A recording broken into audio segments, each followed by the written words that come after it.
In this video, we're going to express relationships between two quantities as ratios. Alright, so what is a ratio? A ratio just means we're comparing two quantities. This compares to this. So how do we write those? If we have two quantities A and B, we can write a ratio between those values three different ways. We could write it as A to B, where the colon is between the two quantities. We could just write it out in words, where we have quantity A to quantity B. Or we could write it out as a fraction. This is usually the way you see them in math class. We have A to B. For all of these, we need to write ratios in their simplest form. So if they have any common factors, we're going to take those out and simplify those ratios. So let's practice that. We're going to write each ratio in at least two different ways. So I'm going to write them out in all three. I want you guys to pause here and see if you guys can get the same answers that I've got. So if I have 8 DVDs to 2 books, I want to write that as a fraction. But this is not its simplest form, so I could simplify this to 4 to 1. If I were to write the ratio differently, I could write 4 to 1 or 4 to 1 with the colon. So those are the three different ways to write that ratio. Next, we have 6 chaperones to 42 students. So 6 to 42 is our ratio, but we need to simplify it. That simplifies 1 chaperone for every 7 students. We have a 1 to 7 ratio or a 1 to 7 ratio written this way. 8 Skittles to 14 M&Ms. We would have 8 to 14. When we simplify that, we would get 4 to 7. So we could write that in these other two ways as well. 20 flounder to 8 bluefish. We could have 20 to 8. When we simplify that ratio, we get 5 to 2. So for every 5 flounder, there are 2 bluefish. 36 bananas to 27 apples. The ratio is 36 to 27. We could simplify that by a factor of 9, so that becomes 4 to 3. For every 4 bananas, there are 3 apples. 30 quarters to 72 nickels. 30 goes on top, 72 goes on bottom, and we simplify. And we get 5 to 12. And then write the other ratios the other ways, and we get those. Okay, let's practice a word problem here.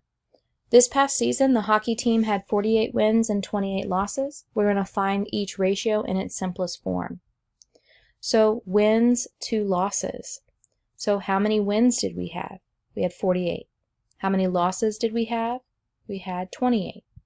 So the wins to losses ratio is 48 to 28. But we need to simplify that ratio. So when we simplify that, we get 12 to 7.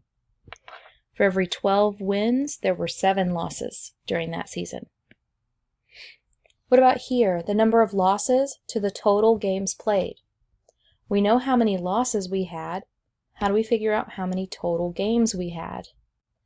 If we add the number of wins and losses together, we can get that total games. So we know that the losses were 28. The total number of games, if we add 48 and 28 together, we get 76. Now I can simplify that, and it gets me 7 to 19. For every 7 losses, there were 19 games played. Now let's take a look at ratios when we talk about measurement. The big deal here is that they need to be the same unit of measure. So like in this first example, we have feet and inches. We have to convert one of those to the other. it's going to be easier usually to convert the larger quantity to the smaller quantity. So looking at 1 foot to 4 inches as a ratio, we know that feet are larger units than inches. So how many inches are in a foot? 12. Now I have 12 inches to 4 inches, which gives me a ratio of 12 to 4. And when I simplify that, I get 3 to 1.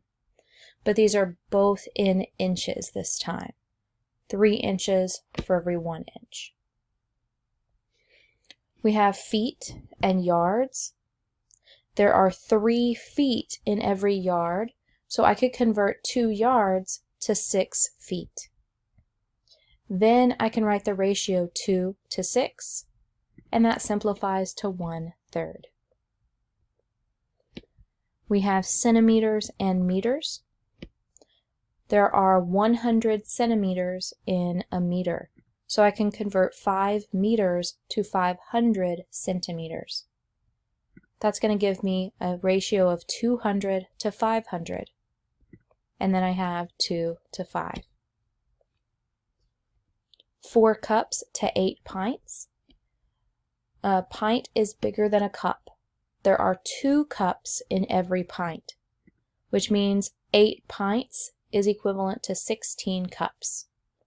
So when I write that as a ratio, I'm going to have 4 cups to 16 cups, and that gives me a ratio of 1/4. Probably the comparisons you're going to use most often are going to be ones dealing with time. So we have minutes to hours here. We know that hours are a larger quantity than minutes, so convert the hour. 1 hour is 60 minutes. So I have 28 minutes to 60 minutes. And that simplifies to 7/15. I have 8 hours to 2 days. I know days is the larger quantity. So how many hours are in 2 days? Well, for 24 hours each day, that gives me 48 hours. So 8 hours to 48 hours